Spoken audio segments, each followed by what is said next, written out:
reaching our full potential as individuals and as a society. So what are these walls? It's inaccurate, hurtful, limiting, and unnecessary stereotypes. How do we break down these walls? Well, it all starts with a name and a thought. What is in a name? A question once asked by a love-stricken Capulet in Shakespeare's famous Romeo and Juliet, and a question that we might ask ourselves as we lie in bed in the middle of the night pondering our existence and our minds reaching the darkest and deepest corners of our conscience. My name is Valeria Rodriguez. I am a 17-year-old Hispanic girl who is convinced that a couple letters put together to make a couple of sounds in certain languages cannot and will not fully represent something as complex as a human being. So if my name cannot grasp who I am, then who decided that something as generic as a label or a stereotype can represent a whole group of unique individuals in our society? A name, a label, a stereotype. It's just words. They cannot show you how somebody lives their life or how they live those moments when they come alive. Coming alive is an important part not only to fixing and breaking down these walls, but into bettering our world and our society, and ourselves. But why? Technically, we're all alive. Well, often when we ask ourselves, what can I do to better the world? We try to look at what are the problems, and then we ourselves try to fix them. Although this mindset is not incorrect, I think there's a more efficient way. Howard Thurman once said, "Don't ask what the world needs, ask yourself what makes you come alive and go do it." Because what the world needs is people who have come alive. Coming alive. Well, I go back to this because I was absolutely conflicted when this question of what makes you come alive popped up on my computer screen during one of my college applications a couple weeks ago.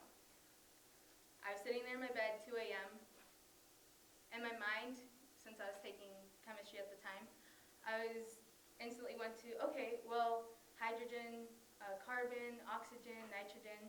And although my science teacher would have been pretty proud of that answer, I knew that's not what the college admissions office was looking for. It wasn't until a couple weeks later, when I was working on a photography project with a sibling to raise awareness about a social issue that I felt passionate about, racial profiling, that I realized that what makes me come alive is my identity and the confidence I have in it. I haven't always been this confident in who I am, or my heritage, my background, how I look, or why I'm different. And I'm sure I'm not the only one. Specifically in school, I went through most of my elementary school and middle school life thinking that I can go into the classroom, sit down, and try as hard as the person sitting right next to me, but just because I come from a different country, spoke a different language first, or just simply because I was different, I wasn't going to get as far as they were. My heritage, my background, was often seen as the punchline of a joke that some 7th grader would tell in the hallways, just trying to get a muse out of people. And it wasn't until one of my educators, who I don't even think knew that she was going to make this much of an impact, wrote a certain quote on a board one day as I walked into class. This quote did not only become one of my favorite quotes, but it woke me up from this trance of being stuck in between Label Town and Stereotype City. The quote is by, I'm pretty sure you guys have heard of this author, Stephen Chbosky. And it goes, "I guess we are who we are for a lot of reasons, and maybe we'll never know most of them. But even if we don't have the power to choose where we come from, we can still choose from where we go from there." It's a quote that was simple enough that an 8th grade version of me can understand. And it's a quote that made me realize 2 things. I can either let these misunderstandings, labels, stereotypes be my excuse as to why I can't succeed, or I can turn it around and turn it into the opposition that will fuel my success. It wasn't easy, but I can tell you after years, experiences, more quotes by great authors like this, I have reached the point where I am proud that I am Hispanic. I am proud that my heritage may be different. I am proud that my first language was Spanish. I am proud that I come from a beautiful country, El Salvador. And when I realized that the these labels and stereotypes do not define me, that's when I first came alive. We are, in society today, we are surrounded by all of these. These are just a few. Labels and stereotypes are all over us, all around us. Even when we don't know it, our minds, personally, although we don't like to accept it, will automatically label and categorize people. Now, this isn't because we want to, it's just the way that our minds work. Our minds are set to instantly put order to things. Unless you're like my brother, which after seeing his room, I don't think his mind does that. But it's the way that our minds work, and it is necessary, but not when it comes to people. Labels and stereotypes cause tension.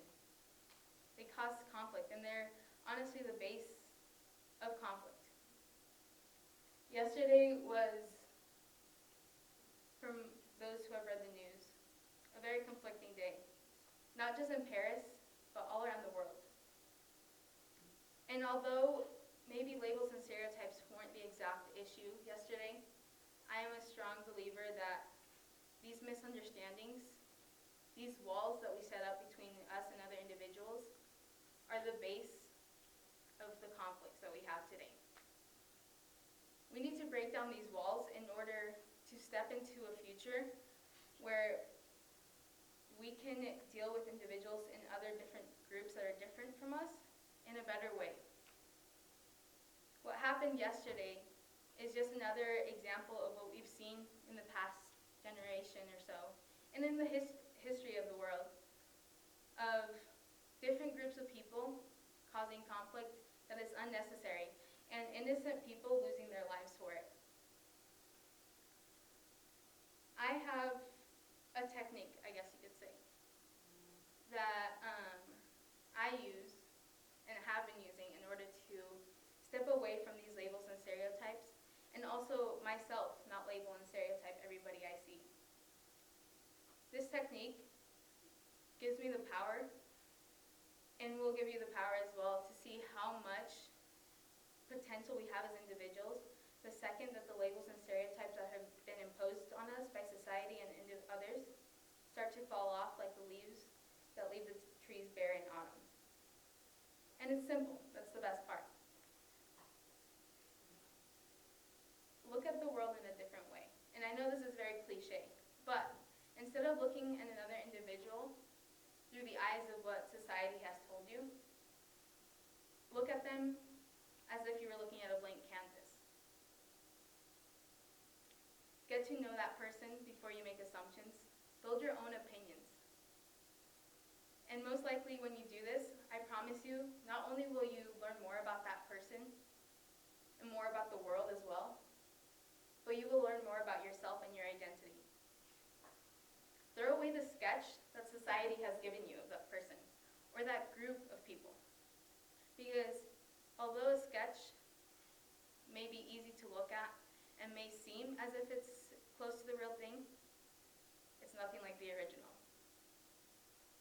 So I'm here to challenge each and every one of you to not only see the world in a different way, but see each individual that you meet from now on as a blank canvas.